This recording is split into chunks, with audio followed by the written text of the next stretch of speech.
I'd like to ask, why did you come to... We came to South Korea as an election monitoring team to try to encourage a fair, transparent election with integrity here in this emergency presidential election coming up on June 3rd. But there are broader issues because I know Grant's been working on election integrity in South Korea since the 2020 election. And so he's been involved with that for quite a while, really when a lot of these things were starting. So I think that's basically why we're here. How are you going to monitor the Korean election system? Well, yeah, I think one of the foundations for any election is transparency and accountability. And I think one of the best documents for that is the 2014 Carter Center for Democracy Manual on Elections. And that's simply what we're following is the best practices out of that manual. It's really, elections should be as simple as possible. They should have absolute clarity. They should have accountability. They should have the right of the citizen to ask questions about the election. I think there's a challenge with South Korea. Like America, they've made the process way too complicated. Way too complicated. It does not need to be. Taiwan is the model. It's simple, simple, simple. Simple is good. Anytime somebody tries to make it complicated, that's actually one of the best practices out of the Carter Center is an overly complex, dark, murky system that nobody really has access to. That is a flag, a red flag of concern. But we are planning to reach out to the NEC and other pertinent folks here and to try to have a chance to examine what is happening and to give them an opportunity to be able to show us and hopefully be able to, if they can give us evidence of what they're doing in terms of good practices, that would be fantastic. But we are dependent to an extent on how much access we're given or not. So, Mr. Newsham, you said you've been working in Korean election integrity since 2020, right? Sure, I got involved in this topic in 2020 when I was asked to look at allegations of electoral fraud, wrongdoing in the April 2020 National Assembly elections. And I came to Korea actually skeptical that there was anything that serious that had happened because elections often have surprising outcomes. We see these all the time in America. And there's the famous picture of Harry Truman holding a newspaper that says Dewey wins. And it was just a completely unexpected outcome, probably for everyone, including Harry Truman. But the point is that, and none of you would remember this because I think I was just barely born, or not quite, but it shows just how surprising outcomes can be. And it doesn't mean that there's been electoral wrongdoing of any sort. So I came skeptical, thinking that, well, I'll take a look and see because I'm curious. And I did not expect to find evidence of electoral fraud in the South Korean election in 2020. And it quickly became apparent to me, and I'm a lawyer, that the people that I were talking to, South Koreans who had produced and uncovered evidence of electoral fraud, electoral manipulation, were excellent witnesses. And their testimony was compelling, convincing, and it, in short order, caused me to think that indeed there had been deep, widespread fraud that shaped the outcome, determined the outcome of the 2020 National Assembly elections. And that was an eye-opener for me. And I also learned an awful lot about international electoral law, which is the basis ultimately of South Korean election law, elections, American election law, and any civilized nation. And when you look at that, it became apparent that there were a number of shortcomings in the South Korean electoral process, not just the day of voting, but the entire process, from choosing candidates and forming a public, voting, and then post-election challenging the results, having the results reviewed quickly. And there were many problems. And this was an eye-opener for me. It was a huge surprise. And I have followed it ever since, to include the election where President Yoon was elected, most recently the National Assembly elections, and have not changed my mind at all, that there still are serious problems with the South Korean electoral system. And I'd note, of course, that the credit for raising these concerns is with South Korean citizens. They are the ones who, in the face of a lot of opposition from the administration and even from sometimes in their party, the conservative camp, that they have bravely uncovered information, presented it, desperate that somebody would take a look, somebody in the Korean system. The NEC is supposed to do that. The courts are supposed to do it. The administration, good luck with that.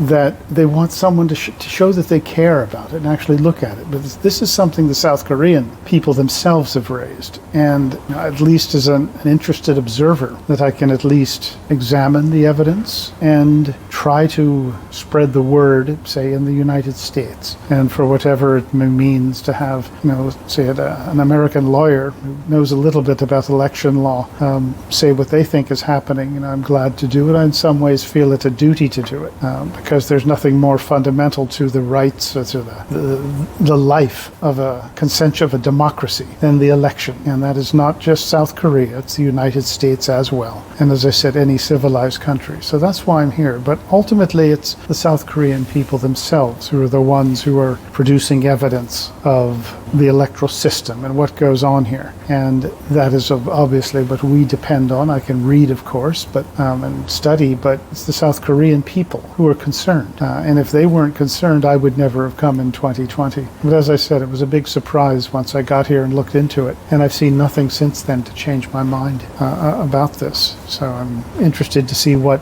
happens this next round. Some people don't believe it. Well, okay, I don't know about this. I no longer work for the U.S. government, and I don't have access to the clearance level for this thing. I would say that the Chinese are pervasive. We are worldwide undergoing what's called Salt Typhoon, which is a worldwide Chinese assault on critical infrastructure, not just the U.S. We had a great power outage in Spain and Portugal, much of Europe. This is Chinese preparation for war. They are pre-placing malware in critical infrastructure. In America, we've had a number of air traffic issues. I'm not saying those were caused by Salt Typhoon, but it is awfully suspicious of what's going on. So Salt Typhoon has been well known. Salt Typhoon started from Volt Typhoon, which kicked off in January of 2023 when Microsoft noticed Chinese malware in Guam, which is an important U.S. facility, especially for defense of the Western Pacific. But it's very simple. The Chinese are in a full-blown worldwide cyber blitz. And anybody who says that election equipment is secure is telling an absolute lie. Everything has been broken into, and I can tell you from my experience having to work multiple breaches, everything has been broken into. There's no reason that election machines cannot be broken into. So the simple answer to your question about the Chinese, I don't know about that. And honestly, I was skeptical of it from the beginning. From when I heard people talking about that, I didn't really believe it. And because I also thought, if it's true, how would people get the classified access to be able to know that that's true? Handling of large numbers of foreign nationals like that is a big deal, whether it's handled via military means or intelligence community means. That would have been a huge deal. I'm no longer in government, I wasn't there, but I can tell you, having had handled situations like that, that is a huge legal and logistical issue handling. So I do not sure something like that would have consumed a huge amount of resources inside the U.S. government to accomplish something like that. I would be astonished if that was true. Unfortunately, I think it is people grasping at straws in this case. But the risk and possibility of Chinese hacking, electronic manipulation of the South Korean electoral hardware and system, I think that is a real threat. And I think that I'd be astonished if that did not happen. I think that Chinese hackers could get into the NEC system, the network, at least as it was in 2020, without breaking a sweat. I think you could probably have a Chinese high school class actually take it on as a project, and they would have run wild. And keep in mind that has it gotten better since then? Well, before we get to that, you'll recall that when it was raised to the NEC that there was Huawei equipment in the NEC system, their response was, it's irrelevant. Yeah. And which is obviously, it's either complicity or just breathtaking stupidity.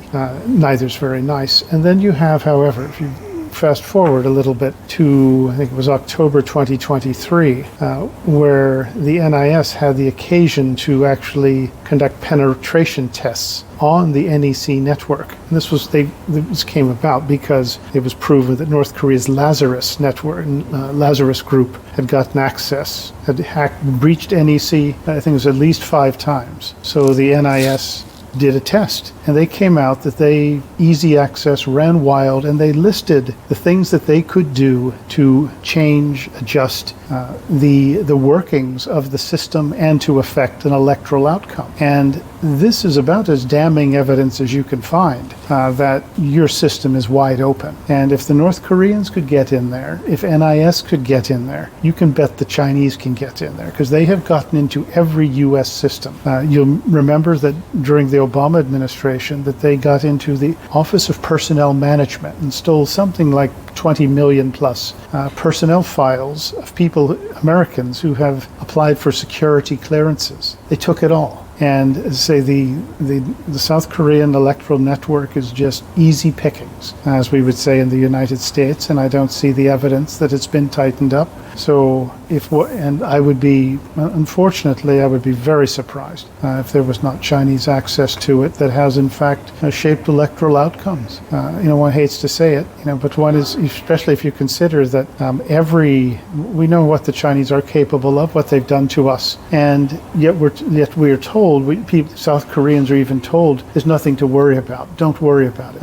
It's groundless. It's baseless charges. Well, you would think that if every single computer network or system in the world, there's a force field around the South Korean one that prevents the Chinese from getting into it. Now, that obviously defies common sense. So that, I think, is just how serious a situation exists and still exists. One hates to say it, but at least it's not hard to figure out here. Yeah, we just had the report of Chinese remote access in solar panels. Okay, remote access is almost every, I'm looking at that battery, I'm looking at that phone, I'm looking at the microphone, I'm looking at that phone. Every one of those devices, I guarantee you, has a remote access capability. Now that is put in from a design feature so you can do remote maintenance monitoring from operating a broad worldwide network. That makes sense. But guess what? That can also be used for bad purposes. So it can also be, commands can be sent. At one point in time, Apple's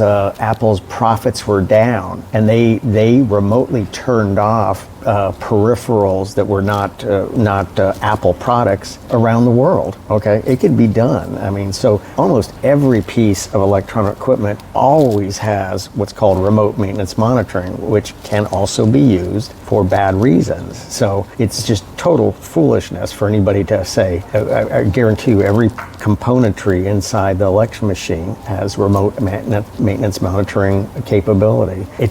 It makes sense from a design perspective, but it can also be misused. That's what's going on. We found the Chinese in the solar panels. They can turn it off. You can do all kinds of funny things you didn't even think about. It's pervasive, and we should always presume the cyber threat is inside. Always presume they are already inside, and then find them as fast as possible and eject them as fast as possible. So in the first Trump administration, both Huawei and ZTE were basically cut off. Mm-hmm. Any similarity would you like to say between the 2020 U.S. presidential election and Korean recent elections? Well, the early voting arrangement in the Korean system very much resembles our absentee ballot or mail-in ballot system. That is, it allows sort of votes to be cast before election day without really very good monitoring of the sort you need, of where the votes actually came from, who actually cast them. And there's a huge vulnerability, and this is where the opportunity for fraud really exists. And so we have the same problem as you all do. Additionally, if you look at this as a broader the electoral process as something broader, that you saw in the 2020 National Assembly elections that there was before that the Moon Jae-in administration had basically stilettoed, or basically gone after the mass media and tried to bring it under control, so that if you were against the Moon administration, pro-conservative, well, you're going to get tax audits, you're going to be sued for libel, and you're putting pressure under this. This media does not cover the candidates, the issues, the way it otherwise would. And so you're limiting the access of people to information on which to cast their vote. This isn't often thought of as part of the electoral process, but it is. America, we had the same thing, where people were getting canceled. President Trump was kicked off of X. You just couldn't get the voice out. If anyone mentioned that anything, there was potential problems with the voting, you could get arrested, you could get censored, ostracized, and so you saw the pre-voting. You saw the administrations putting pressure on, as I said, the media is just one example, but also on citizens who were calling for an honest election, and that was an effect. And then the day of voting, obviously in America there were serious concerns raised that were never actually resolved. And then after that, people who raised that were called election deniers. They were sued, lost their law licenses. Well, what happened in South Korea to people who raised claims of electoral fraud? It wasn't very nice. Additionally, courts refused to actually hear these cases on the merits. And in South Korea, the courts generally didn't even get around to looking at it. So there was never any fair inquiry into allegations of electoral fraud. So all of these things, you saw it in South Korea, you saw it in the United States, you actually saw it happen first in South Korea.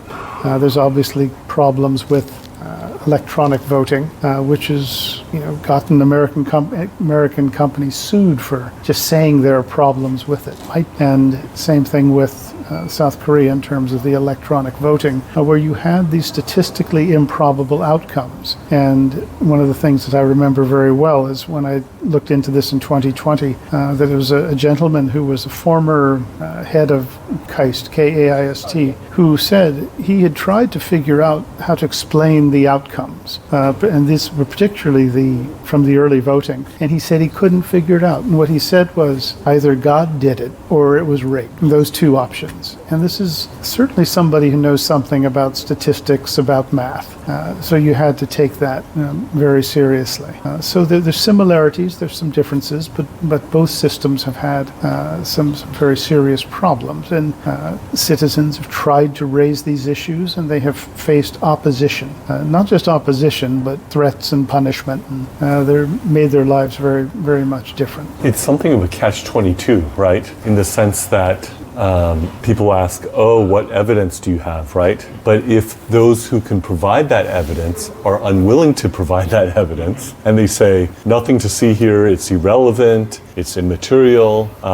In the US, there were a couple legal doctrines that were misapplied, in my view, to not get to merits of the case.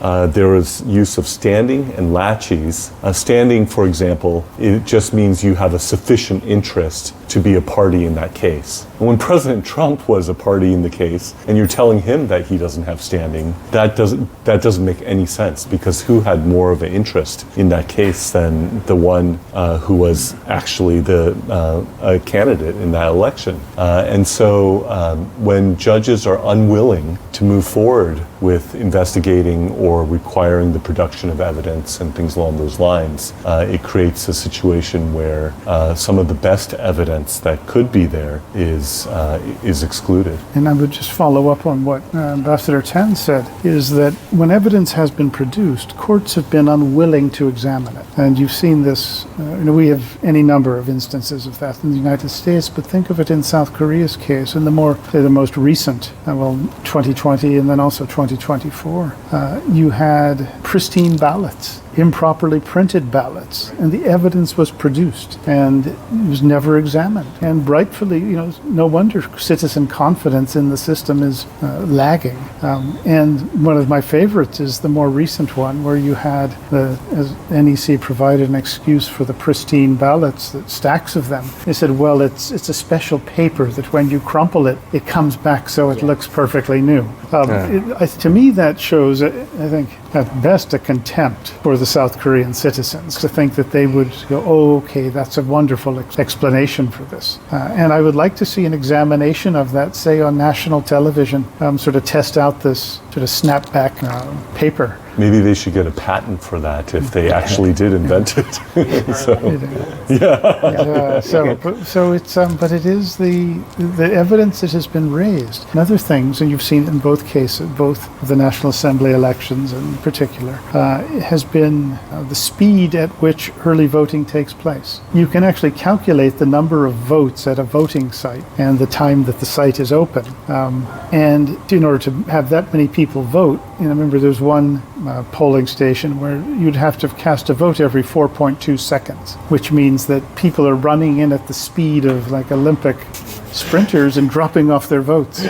And so this is basic math that you would think somebody would say, let's take a look at this and let's even compare the number of people that actually came in. Because certainly we have CCTVs at the voting sites, don't we? Well, if you don't, then you're not following international election law. And these are just such basic things that the regular citizen hears about and they say, well, this doesn't make sense. And who is going to look at it if the courts will not? If the NEC will not show any interest at all? The who does, and it leaves the citizens feeling helpless. But these are things that, really, if the entities, the courts, the NEC do their jobs as they're required, then you can dispel the concerns. And if you don't, well, it suggests either you're not doing your job or you're hiding something. And, so these are, once again, the thing that has really struck me is how concerned citizens have done their best to present evidence and to run a clean system. And the entities that are supposed to enforce this have not done their job. And often we've seen that in the United States just as well. So this is nothing peculiar. In some ways, we owe South Korean citizens a debt of gratitude for having had the nerve to raise these issues and to at least give us a chance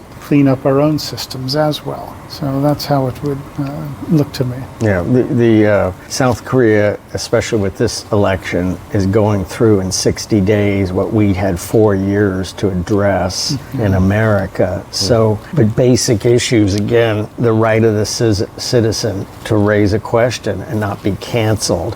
It was lawfare, it was weaponization of government. That's what South Koreans are going through right now. That is not how a constitutionally based democratic republic should behave. That's wrong. But that's what you're going through right now, and it's what we had to go through for 4 years. But we were relentless in coming back over and over again to address these issues. But it is the fraud in America is at the county level. We have 3,300 counties across the 50 states, and you have to hold these officials accountable. And the reason they all say there's no fraud is because if they open their facilities, if they allow inspection and fraud is found, well, it throws everything into question. You just have to be relentless about this and ask over and over again. And you're going to get canceled. You're going to have lawfare against you. You just have to be relentless coming back. Well, 전한길 himself has experienced lawfare,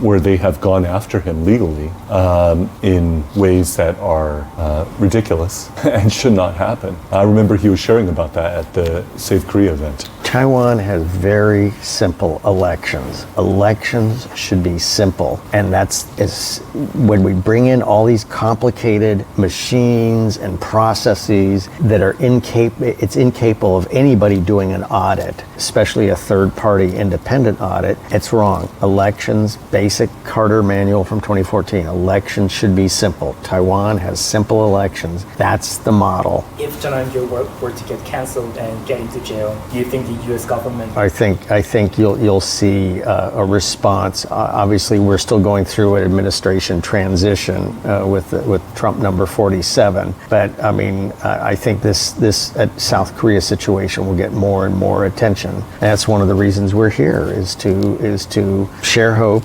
share our best practices, be election observers, and also report to South Korea and the U.S. on what's going on here. You know, when I was doing a YouTube broadcast myself with Secretary Pompeo, he was reflecting on, you know, we served together in the first Trump administration. He was reflecting on how we failed in regards to Hong Kong, and how Hong Kong was crushed on our watch. And that was something that he noted was one of our failures. And I would hate to see Korea become like another Hong Kong. And the people who are brave and intelligent and are speaking out, like 전한길, if anything, I think he should be testifying before Congress, that he should be, you know, letting people in the U.S. government who are in high positions know what is going on. I would love for that to be the case. And I would be pleased to see if the U.S. would be willing to not let him rot in prison, as they say.